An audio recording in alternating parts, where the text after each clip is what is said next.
Welcome to another episode of Inspiring Leadership Conversations.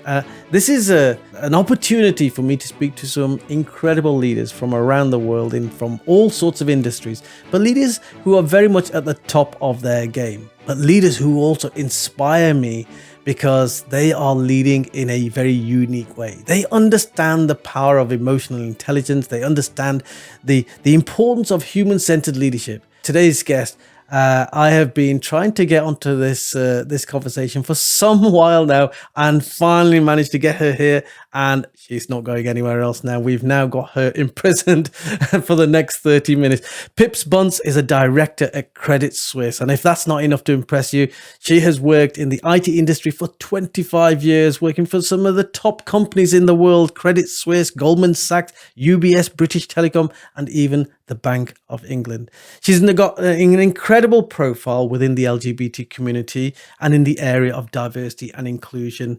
She has won some prestigious awards, including Financial Times and Heroes Female Champions of Business, Financial Times Outstanding LGBT Executive Leader, and of course the British LGBT Awards. I guess I haven't got all of them there, but it gives you a flavor of the person that I've got in front of me right now. Pips, welcome finally to the conversation. Thank you so much, Karen. It's an absolute honor and a pleasure to be here. And thank you very much for your absolutely lovely, warm welcome. Honestly, I'm looking forward to chatting to your good self. And apologies for the delay. Oh, not at all. Not at all. Well, listen, we have been looking forward to having this conversation for a while. I particularly could not wait to get into some of the crux of your beliefs and the things that you practice on a day-to-day basis. And you absolutely do. From everything that I've read about you, you walk your talk. And I love that with anybody. So I was really excited about having this conversation. Now, when it comes to emotional intelligence and with human-centered leadership, for me, it's really about putting people at the heart of everything that you do. Not at the front end of everything that we do, but at the heart of everything that we do as leaders. And you understand that. And for me, your experience, your expertise, your passion for diversity and inclusion is what resounds within me so strongly.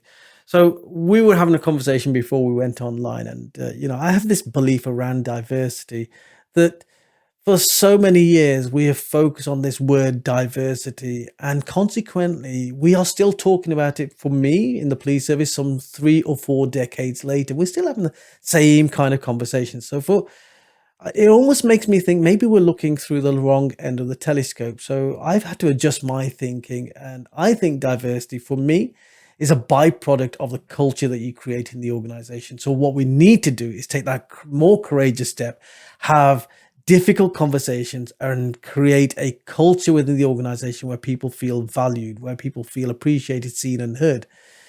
You have a slightly different take, but also a very similar take. So, Pips, just tell me, what's your understanding of diversity, inclusion, culture? That's a really good question. And I think those things, like you say, are so differently intertwined. For me, you absolutely need diversity, but you've also, prior to that, you've got to create that sense of inclusion. Diversity is about being invited to the party. Inclusion is about them being asked to dance. So, you can't have one and then neglect the other. And I think you need both of those, the D and the I, before you can create that sense of equity and inclusion and sense of belonging, because that's the important part, right? People have got to feel, accepted and understood and heard before they then feel like they're part of that team or that firm or that belief system. So I think, D and I is all part of that, but you need to build that sense of belonging. That's the nirvana that we want to get to at the end, and they're so, so important.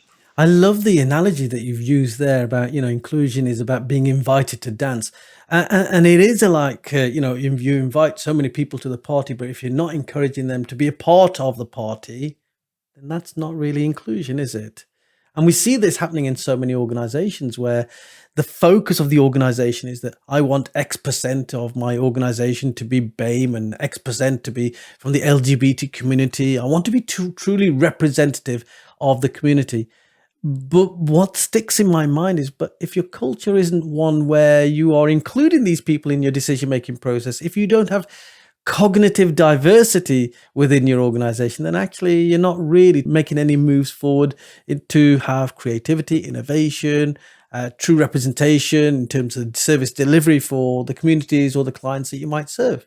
That's sort of where you're getting at, isn't it? I would say yes, definitely. And I think it's also about, lived experience. It's about creating that safe space for people to feel that they can be their true authentic self. 'Cause, I certainly know myself as a trans person, non-binary, gender fluid. It took me a long time before I felt that, I was in a right safe space so that I could come out and be my authentic self. And it's really important to have that concept of allyship. And, you cannot change the culture of a firm by writing a policy in black and white and expect the culture to change overnight. It's about, what do people live by? What do they talk about? How do they speak? Inclusive language. It's the way they work day in, day out, and it's the people. It's not a policy. So, culture is a really complex thing, and there's a lot of things that you can do to drive that in the right direction. But, it's the ultimate thing to give people the ability to feel that they are in a safe space where they are heard, they are understood, yes, they are represented. But yes, it's a complex one. It really is, isn't it? And you're so right about the culture.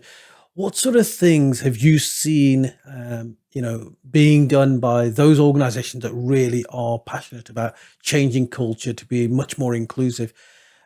We both know, don't we, that some will just tick the boxes and write the policies and will sort of be able to sleep at night saying, well, at least we've done that. But you and I both know that to really drive culture, things need to be done.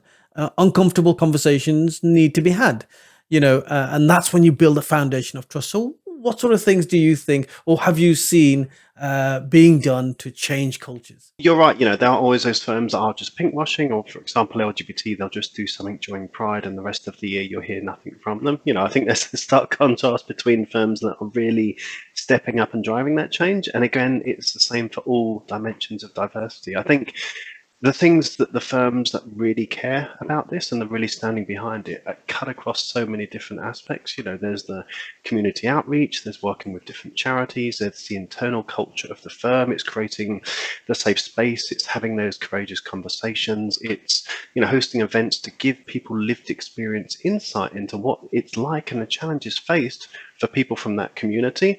It's building that recruitment pipeline to ensure that you have a pipeline of diverse talent coming in.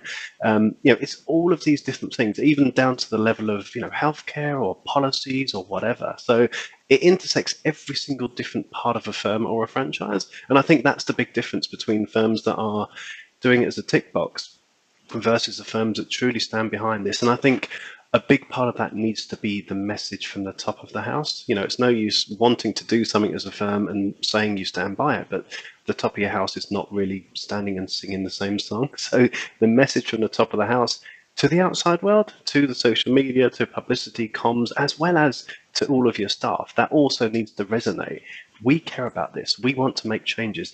This is the culture that we aspire to. We want to create, and we envisage a workplace and a culture where everyone is free to be themselves, free from prejudice and discrimination. Yeah, I mean, there are so many organizations that have these anti-discrimination policies, and they would even say, look, we work hard to stamp out discrimination, and they probably do.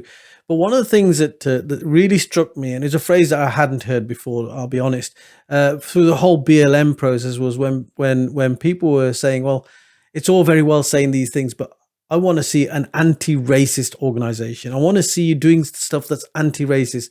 And I didn't understand what that meant until I really thought long and hard about it. It's about going that one step further, rather than just saying we support BLM or we support, equality. It's about challenging racism or discrimination or homophobia, or wherever it might be. It's about really stepping up and challenging that. And sometimes that can be a lonely place for an organization, couldn't it? Yes, it can be. And I think, you need to, showing that external support and visibility in the things that you stand by and the policies you support, etc.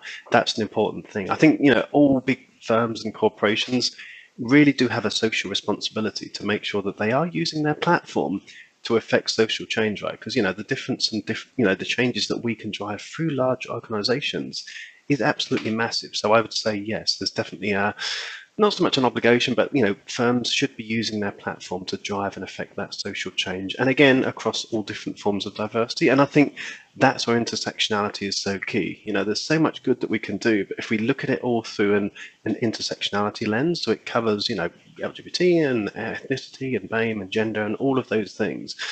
I think the concept of allyship spans all of them. It's about standing up and standing with each of us across all of the different communities. And from that sort of, we can drive even more change because we are so much stronger together. Yeah, absolutely. And now, Pips, you've been working for 25 years in some of the top organizations in the world. How much has changed for you over the 25 years? I would say beyond recognition. For me, I think the big pinnacle thing for me was certainly coming out in the financial services, because I'd always been out to my family and my friends as non-binary and gender fluid. And, for me, that means I don't know how I'm going to express until I wake up on a given day. Sometimes it may be more masculine looking, other days more feminine. And I use those labels just to explain that because I'm also non-binary, so I don't buy into the male or female thing. I'm definitely not one of those. I think the big change in the industry and across all sectors, to be honest, is the level of acceptance and the focus on diversity and inclusion and equity. I wouldn't have dreamed of coming out in a professional environment 20, 25 years ago because for me, the concept of trans was not understood at all back then, let alone some of the more nuanced, even more prevalent, but the more nuanced identities within that, gender fluid and non-binary. So for me, certainly over the last probably 5, 10 years, there's been a real shift in trying to understand people's different identities and intersections and focusing on trying to create a culture where everyone can be their true authentic self, because I think we all know, and this has been proven time and time again, firms that allow people to be their true authentic self, whether it's their culture, their heritage, their gender identity or whatever, those people far outperform in terms of as a company, as a firm. Everyone likes a firm with different perspectives and different forms of diversity. And you need to create an environment where people feel safe and able to be that true, authentic self. So for me, I think that's the biggest change. It's fostering this inclusive environment where everyone can be their true, authentic self. Yeah, and you know what? When we talk about things like this, we very often box them into this thing called soft skills. But what you're talking about is the hardcore business case as to why this kind of cultural change is critical to the performance of an organization that has people within it that feel they want to be there, they feel included, they feel part of the very essence of that organization, will always work with blood, sweat, and tears. Because they go beyond the recompense that their monthly wage will give to them.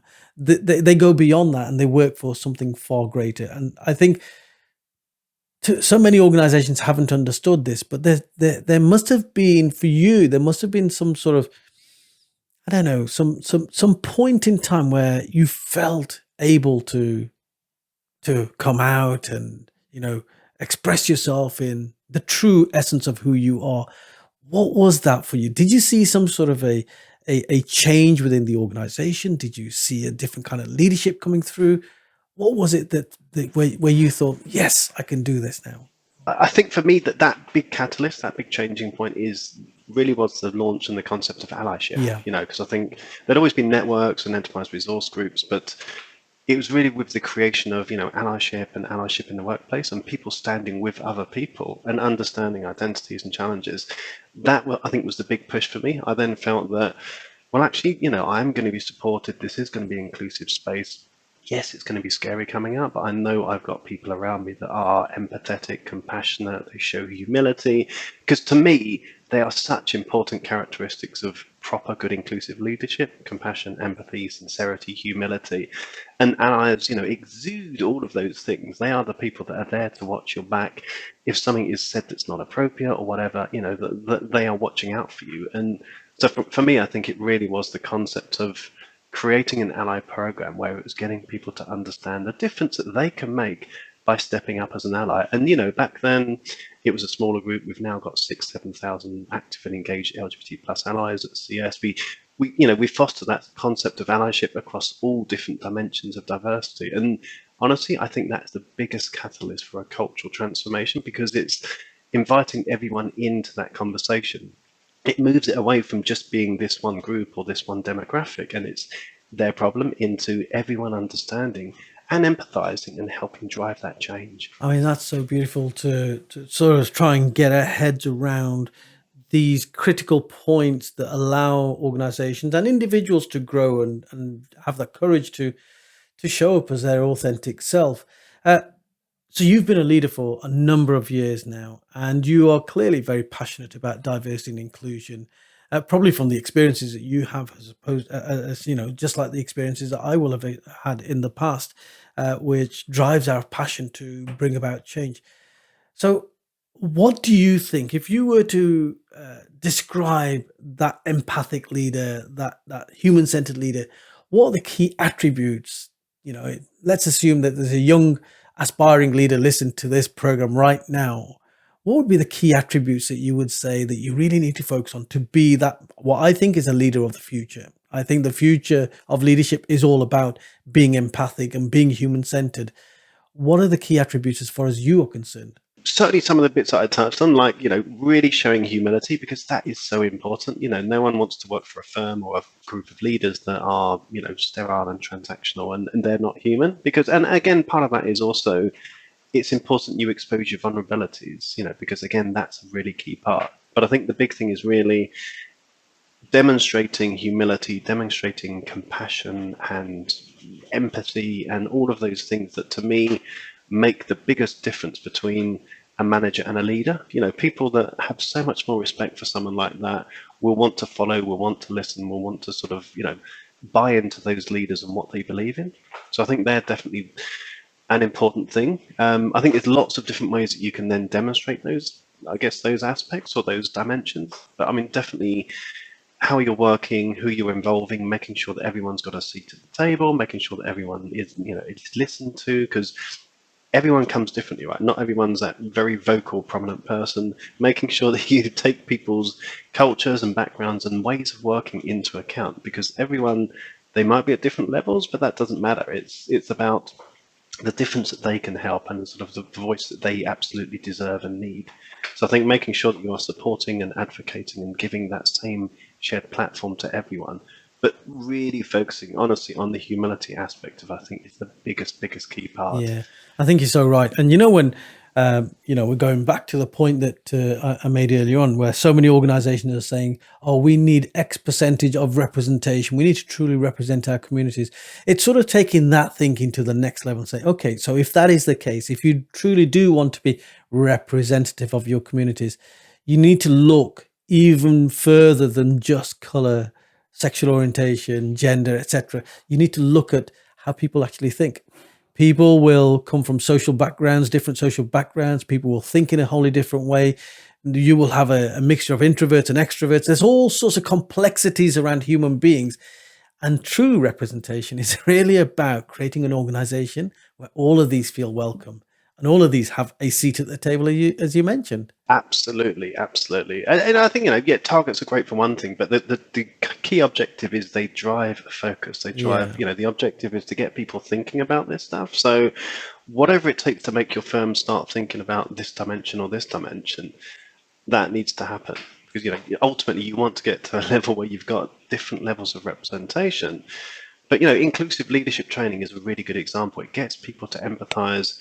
What are these different lived experiences like? What is actually is privilege? Because some people haven't even really begun to sort of comprehend and think about different forms of privilege and how it affects other people. So I think when you then start boiling in empathy and thinking about other people's challenges and journeys and situation, and how can I make that better for other people?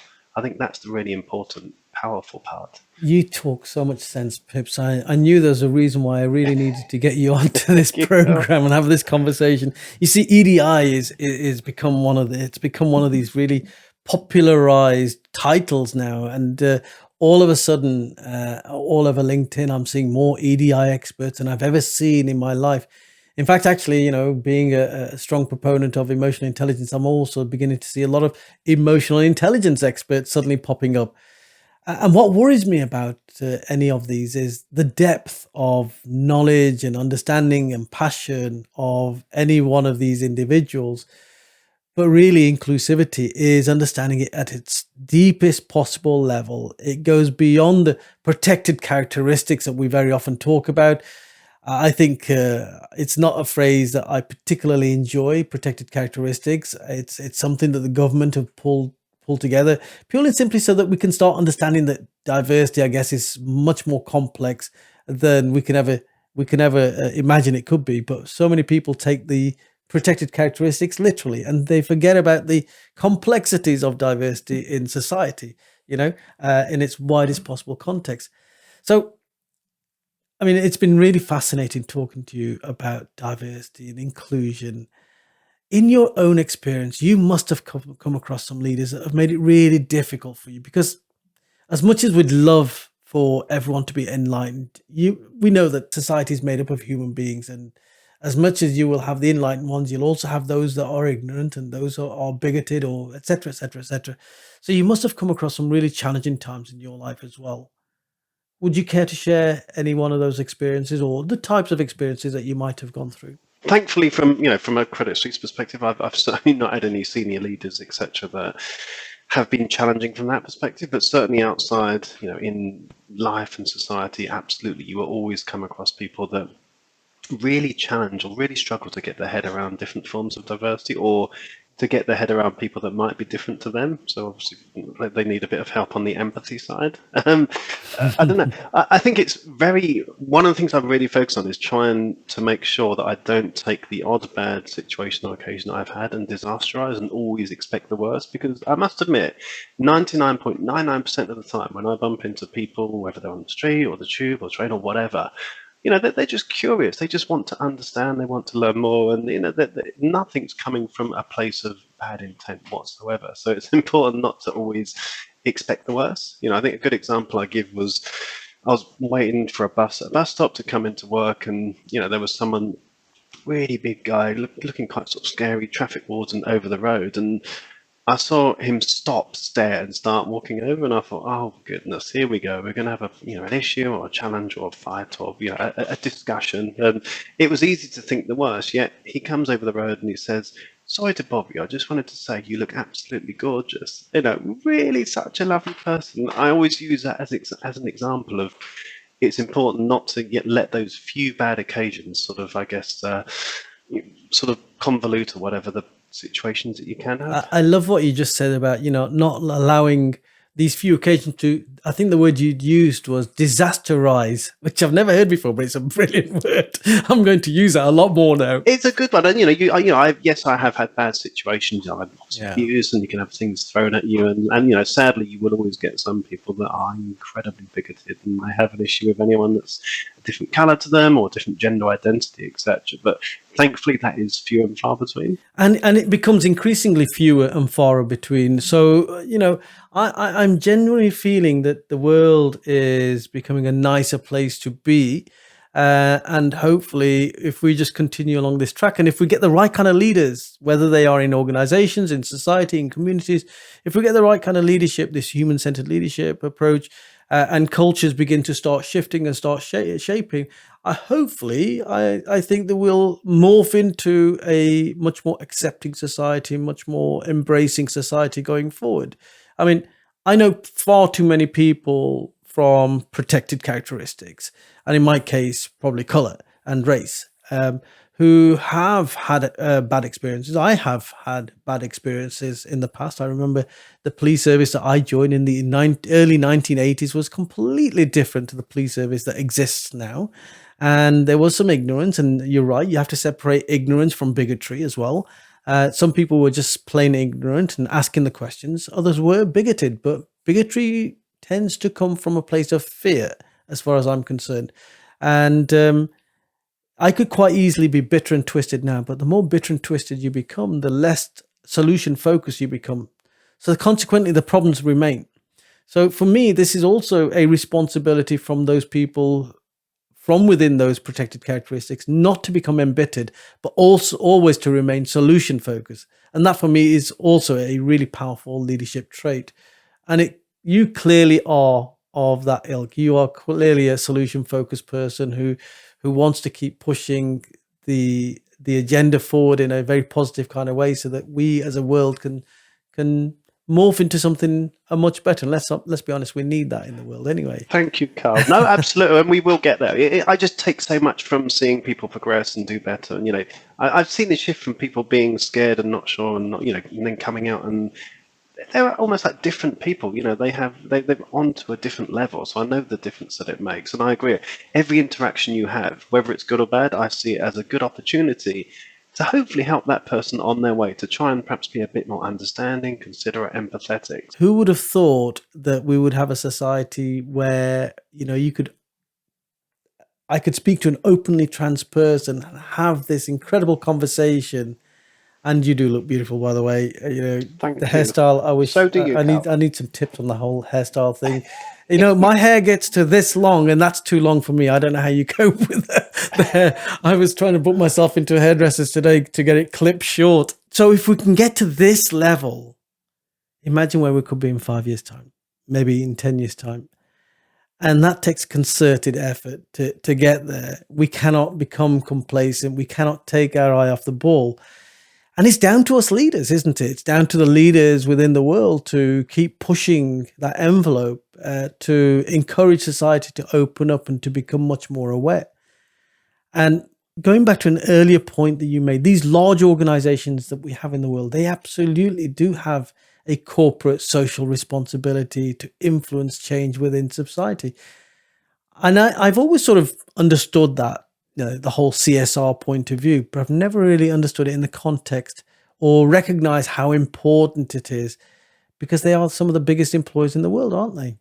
Yes, definitely. And, a big part of ESG is that social side. It's, working with and working for those, groups of social, minority communities to make the world a much better place for them. And, whether that's working with the communities, the charities, the partnerships, whether it's making sure that you've got an inclusive workspace that is open and accepting to everyone. I think, like you say, that all makes such a big difference. And that would definitely always be one of my points to my younger self. I would say to anyone, never ever hide your true light. Be proud of who you are, be proud of what you are, and make sure that you never sort of, hide that away, because it's so important to be your authentic self. And, taking LGBTQI as an example, 20% of the students in most universities that we work with now identify as queer in the UK, 12% identify as gender non-conforming, so that's trans, non-binary or gender fluid. The younger generations are much more open and accepting to being that honest and authentic about themselves. So corporations have a responsibility to make sure that they're facilitating that pipeline. And yet for so many years, this was hidden. These statistics were hidden because, and I remember in the police service where, LGBT, if you even mentioned gay or queer, it was almost scary. And I know plenty of good friends of mine that hid their orientation for so many years. And eventually when they came out, they said it was like coming out of prison. And I can't even imagine what that must feel like. But I feel guilty that I might have been part of the society that created that culture where people felt that level of hidden. So I think we have an absolute responsibility as leaders and large organizations and community leaders to help people with this prison, break out of this prison. But I don't think the prison is that strong or that big anymore. I think, the younger generation right now also, you can have some incredible conversations with young people now. And they are so open, aren't they, in their thinking? Yes. Thankfully so. And that, when it comes to diversity, again, Pips, that is another thing, that diversity is not just about the protected characteristics, but it's also about understanding that different generations think in a wholly different way. Agreed, definitely, for sure. And then when you then start looking at the intersections between them, when you then start looking at, LGBT versus intersectionality versus neurodiversity, and then you've suddenly got the glass ceiling or the double glass ceiling or the triple glass ceiling. Things get even more complex when intersectionality comes in. It's where human beings come in. Yes. We're complex creatures. As Oscar Wilde says, be yourself as everyone else is taken. And, and I always love the saying, be the change you want to see. We as individuals and we as large organizations have the power to influence and make so much positive change. So let's use that opportunity. Let's use that privilege to help drive that. And so many organizations or industries right now, and police service being one of them, has been in the news an awful lot around culture and, some challenges around culture.